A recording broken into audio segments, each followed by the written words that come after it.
everybody. Welcome to the Lions Den. We're getting ready to talk about the game last week, go over some stuff for the future. Got Jared here. Jared brought a coach with him today. Who's this coach? We've got Daniel Cruz with us today, coaching the linebackers and head powerlifting coach. Sweet. So we played, who we played last week? Grape Creek. Grape Creek, there we go. We put a beat down on Grape Creek. So we got a couple highlights from last week's game. We'll go ahead and play them up here and talk about those. There's a lot of them.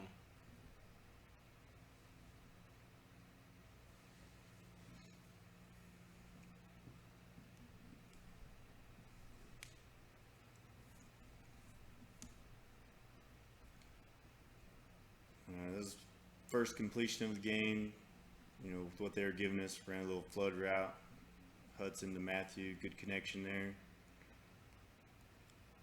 Right before the half, Michael Doms, good run. We had a holding penalty somewhere in there. I don't know where it happened, but we got the flag for it. But they declined it, so the run still counted. Logan Fay, we started feeding him the ball a lot in the third quarter. Official tried to stop him, but you know, we were getting kind of stuck, and Logan Fay did a heck of a job getting us out of a bind by running hard. Tough runner. Here, trick play, we pretend to fumble the ball, make Grape Creek think they're going to get it, and then Dusty picks it up and runs for 40 yards. I'm going to add that to the playbook.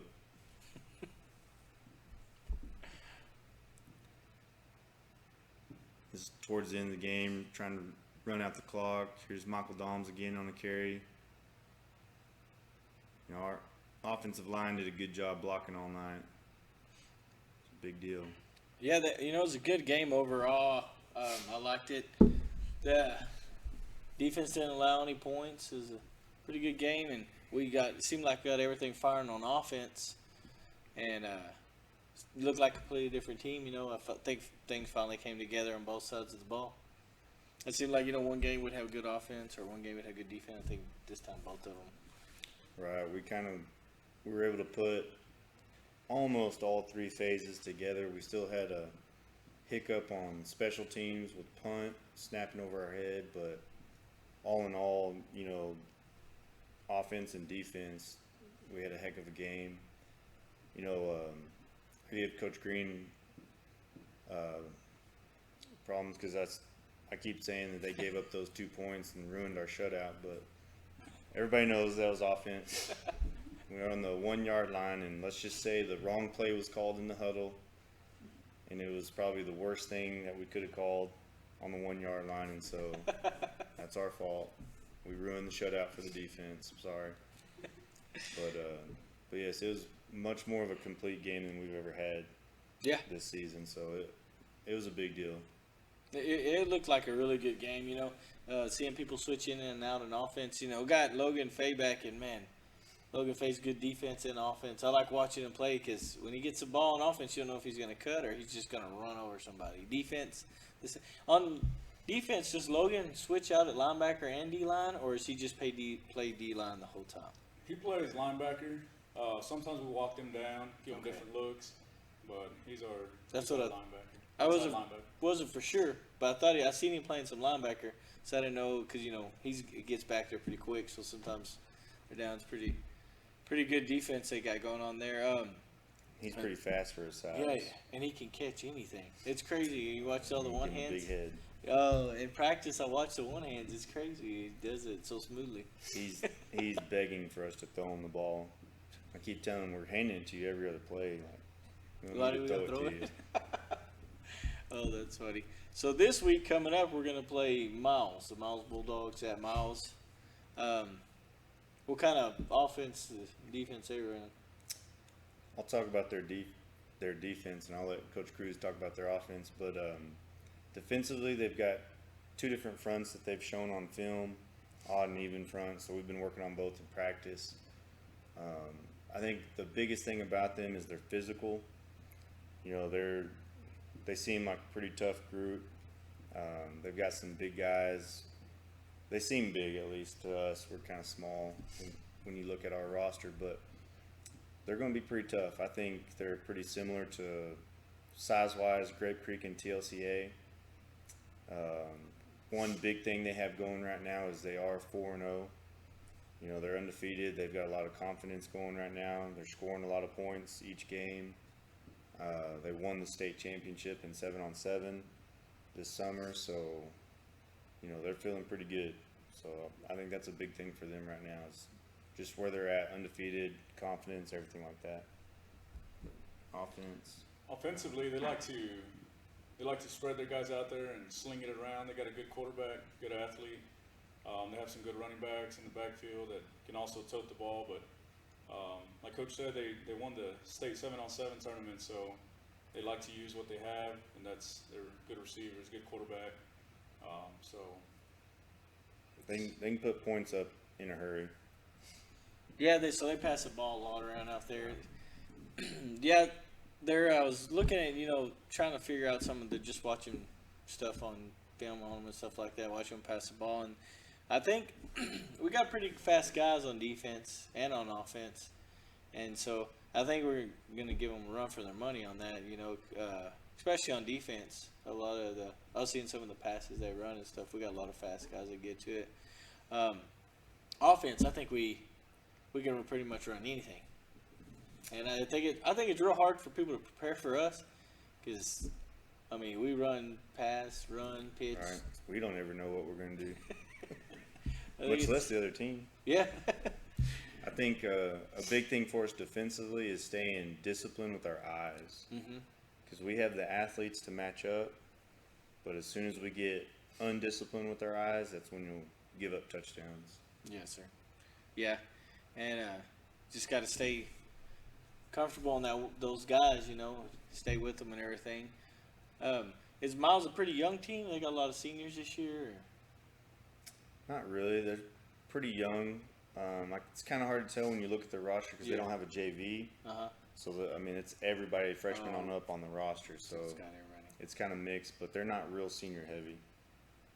That's good. So, Daniel, I guess you coach powerlifting also, right? yes, sir. Got a lot of people went to state last year. Seemed like you got a lot of those coming back this year. Yeah, the girls program is pretty strong. We got a lot of returners, and we graduated a few boys, but we do have a lot coming back.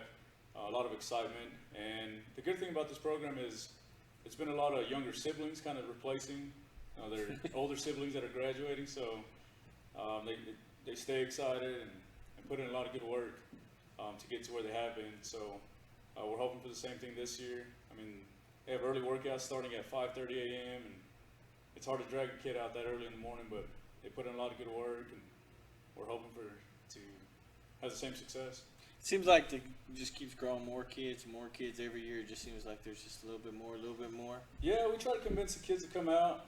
I like to see it like as a feeder sport where hopefully we're able to help basketball, track, baseball, softball, and help athletes develop and not so much just focus on powerlifting lifts, right? And I think that's where we're not your typical powerlifting program where we just focus on 3 lifts. We try to, grow a better athlete. That way they can perform in every sport. Yeah, and that's one thing that, like, my daughter, when she does it, she talks about all the different lifts and stuff they do, and she loves it. You can tell it's paid off in the other sports that she does, and she likes doing that a lot. Like this whole year, she's been lifting and everything, talking about powerlifting and ready for that. So I know she likes that a lot. But yeah, we had a couple state champions a couple years back. Didn't Lane win state, and then he was a runner-up, and then Keanu won state. And there's been a couple. There's been a couple people. Yeah, and then on the girls' side, we had 2 runner-ups. We had Faith and Reagan Barrera. They got runner-up. Kaylee Hernandez got 4th, and the boys, the year they won state, they ended up getting 4th as a team. So we've had a lot of success, and the kids work hard. It can't take that away from them. So. That's Is awesome. the site changed for girls? Is that right? The girls' site has changed. Regionals are still going to Shamrock, which is way up north, and for state they'll be going to Frisco this year. Boys will be going down south to Bishop for regionals, and state is always in Abilene. So hopefully we'll get to tour Frisco a little bit and go see Yeah, them. maybe you it'll say be the at girls- the Star. The girls got changed. It's in Shamrock, or it's not in Shamrock? Regionals in Shamrock, state will be in Frisco. Man, we went to Maybe we'll Shamrock, get to and hang out with the Dallas Cowboys or something. Yeah, Shamrock. Oh, I hope my daughter makes it past regionals because Shamrock's way up there. It's hard. and that's what. Hey, isn't Shamrock where they filmed or made this? What's it? Cars movie after? There's the gas station. You know the gas station in Cars. That's where it's at in Shamrock. Oh. Like everybody, they have a yeah, skeeter. you're right. I didn't believe that. I don't remember who Some told me good that. trivia there. Yeah. Yeah. So you go up there and check it out, and we went and took a picture. It has skeeter in the front and everything. I try to figure everywhere we go. I try to figure Which one's Skeeter? the little tow truck with the teeth in the front. I thought it was Mater. Mater, yeah. Skeeter's the varsity blue. Sorry. Either way, you say That's they. Tweeter, Varsity Blues. They're all Quinn's cool. wrong on every They're level right kin. now. There's Mater, Tweeter, Skeeter. They're all brothers. If just different versions. One's a truck, one's a football player, You're and thinking Screech, Saved by the Bell. they're all something. But yeah, so I'll be excited. I've never been to the Miles football field. I've been I to the haven't either. basketball field. I mean basketball court, but not the field. So The the visitor stands pretty decent for a small school. The press box though might be like a deer blind that they put at the top, so it'll be interesting. that's gonna I don't know how we're gonna do the whole broadcasting thing. Might just be at the stop at the stands like we do at Harper and stuff. You put a table in the end zone, back Yeah. of the end zone. That's what I told them. We should just let me run one out there by the field goal post. Table with the lightning rods. Yeah, just have the camera up there. It'd be great. But I don't think that's gonna happen. Be out there on the sidelines, everything, Yeah. chasing people with the camera. But yeah, no. So it's gonna be a good game against Miles. Everybody come out and wear your purple. Well, it's gonna be a good game. Miles probably gonna be 4-1 after Friday night. So everybody come out and chill the lines if you can't. Watch us on www.ozonalines.com. I'd like to thank our sponsors, Ozona Bank, Mike's Auto Care, Bunger Real Estate, Trethos Towing Service, and Michael Mitchell's Services. Thank y'all for sponsoring us, and everybody sees them. Tell them thank you for letting us be able to do this.